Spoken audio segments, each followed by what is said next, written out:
வணக்கம் சுமதி சமையல். இன்றைக்கி மண் சட்டி வச்சு ஒரு கத்திரிக்காய் எண்ணெய் செய்கிறேன். இதை எப்படி செய்கிறதுன்ட்டு வீடியோக்குள்ளே போய் பார்க்கலாம். மசாலாவுக்கு எண்ணெய் ஊற்றிக்கலாம். ஒரு துண்டு பட்டை போட்டுக்கிறேன், 2 ஏலக்காய், 2 கிராம்பு போட்டிருக்கேன், ஒரு பிரியாணி இலை போட்டிருக்கேன், சோம்பு 1 ஸ்பூன் போட்டுக்கலாம், ஜீரகம் 1 ஸ்பூன் போட்டுக்கலாம், மிளகு 1 ஸ்பூன் போட்டுக்கலாம், கருவேப்பிலை கொஞ்சம் போட்டுக்கிறேன். நல்லா வறுத்துக்குவோம். கருக விடாமல் இது மாதிரி வறுத்துட்டேங்க. நான் தேங்காய் திருவி வச்சுருக்கேன். சின்ன முடி தேங்காய் தான். ஒரு 1/4 கிலோ கத்திரிக்காய் செய்கிறேன். ரொம்ப தேங்காய் போட்டிங்கன்னா ஒரு மாதிரி வதல் இருக்கும். அதனால் தேங்காய் கொஞ்சம் கம்மியாக போட்டுக்கோங்க. தேங்காவை போட்டு ரொம்ப நேரம் வதக்கிட்டு இருக்க வேண்டாம். இது வணங்கினது போதும், எடுத்து வச்சுருவோம்.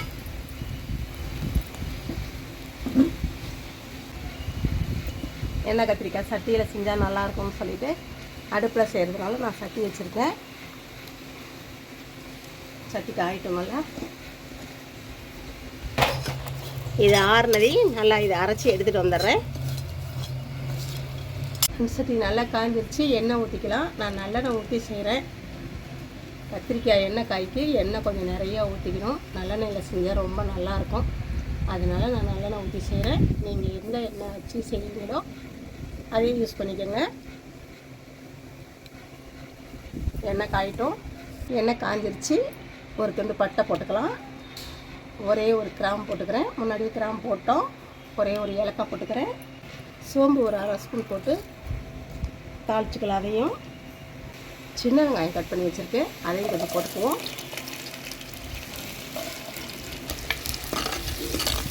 சின்ன வெங்காயத்தை நல்லா வணக்கிக்குவோம். சின்ன வெங்காயம் போட்டால் நல்லா டேஸ்ட்டாக இருக்கும். இப்போ எண்ணெய் கத்திரிக்காய், அதனால் நான் சின்ன வெங்காயம் போட்டிருக்கேன். பூண்டு ஒரு 10 பல் பூண்டு வச்சுருக்கேன்ப்பா, அதையும் போட்டுக்கலாம். போட்டு இதை நல்லா வணக்கிக்கலாம். வெங்காயம் பூண்டெல்லாம் நல்லா வணங்கிடுச்சு. ஒரு தக்காளி போட்டு வச்சுக்குவோம். நான் 2 தக்காளி கட் பண்ணி போட்டிருக்கேன். 1/4 கிலோ வெங்காயத்தை 1/4 கிலோ கத்திரிக்காவுக்கு 2 தக்காளி கட் பண்ணி போட்டு வச்சுருக்கேன். நீங்கள் தக்காளி கத்திரிக்காய் எவ்வளோ போடுறீங்களோ அந்த அளவுக்கு தக்காளி போட்டுக்கோங்க. வெங்காயமும் அதிகமாக போடணுன்னா வெங்காயமும் போட்டுக்கோங்க. எவ்வளவு நம்ம கத்திரிக்காய் போடுறோமோ அந்த அளவுக்கு வெங்காயம் தக்காளி பூண்டெல்லாம் போட்டுக்கோங்க. நல்லாயிருக்கும். இதே மாதிரி நல்லா வணக்கிட்டு, ரொம்ப தக்காளி வணங்கணும்னு அவசியம் இல்லை. கத்திரிக்காய் போட்டுருவோம். கத்திரிக்காய் இதே மாதிரி காம்போட உள்ளே இப்படி பார்த்துக்கோங்க. பூச்சி கிச்சி இருக்கும், அது மாதிரி பார்த்துட்டு போடுங்க. இது மாதிரி நல்லாயிருக்கும். நல்லா இருக்க கத்திரிக்காவாக பார்த்து இது மாதிரி போட்டுக்கோங்க கட் பண்ணிக்கிட்டு. ஆனால் காம்பு இருக்கணும். காம்போடு போட்டிங்கன்னா தான் நல்லாயிருக்கும். போட்டு இதை நல்லா வணக்கிடுவோம். இது மாதிரி நல்லா வணக்கிக்கோங்க. இப்போ மசாலா போட்டுக்கலாம். மல்லித்தூள் ஒரு 2 ஸ்பூன் போட்டுக்கோங்க. தனி மிளகாத்தூள் 1 ஸ்பூன் போட்டுக்கோங்க. மட்டன் மசாலா 1 ஸ்பூன் போட்டுக்கோங்க. போட்டு எல்லாம் நல்லா வணக்கிக்குவோம். மஞ்சத்தூள் ஒரு 1/4 டீஸ்பூன் போட்டுக்கோங்க. எல்லாம் போட்டு நல்லா அப்படி வணக்கி எடுத்துருவோம். நம்ம வணக்கி வச்சு தேங்காய் அரைச்சி வச்சுருக்கேன், அதையும் போட்டுக்குவோம்.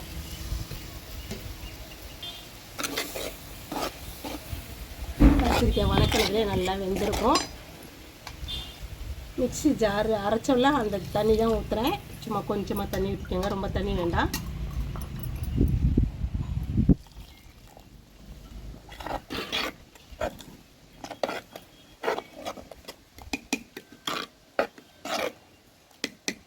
இந்த வறுவலுக்கு தகுந்த மாதிரி உப்பு போட்டுக்கோங்க.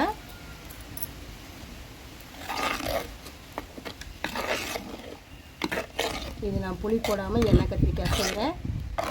நல்ல டேஸ்ட்டாக இருக்கும். மசாலாத்தூள் மட்டன் மசாலாத்தூள் போடுங்க, இல்லைனா கறி மசாலா தூள் போட்டுக்கோங்க, இல்லைனா கரம் மசாலா தூள் இருந்தால் அதுவும் போட்டுக்கோங்க.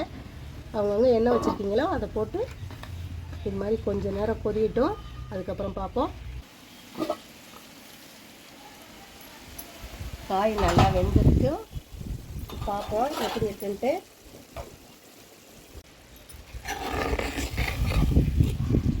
எண்ணெய் கத்திரிக்காய் நல்லா வெந்துருச்சு. நான் புளி ஊற்றாமல் வச்சுருக்கேன். தக்காளி அதனால தான் 2 தக்காளி போட்டிருக்கேன். லைட்டாக இதில் கொஞ்சம் நெய் போட்டுக்குவோம்.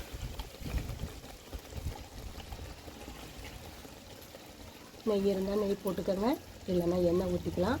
கடலை நெய்யோ நல்ல நெய்யோ ஊற்றினீங்கன்னா நல்ல டேஸ்ட்டாக இருக்கும். அது மாதிரி ஊற்றிக்கோங்க நீங்களும்.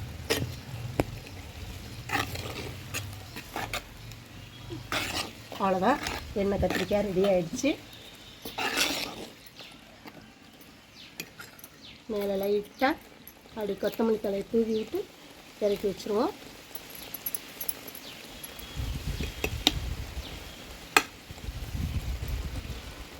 நல்ல எண்ணெய் பிரிஞ்சு வந்துருக்கு பாருங்கள். இதே மாதிரியே நீங்களும் செஞ்சு பாருங்கள். செஞ்சு பார்த்துட்டு சுமதி சமையலுக்கு லைக் பண்ணுங்கள், ஷேர் பண்ணுங்கள், சப்ஸ்கிரைப் பண்ணுங்கள். தேங்க்யூ.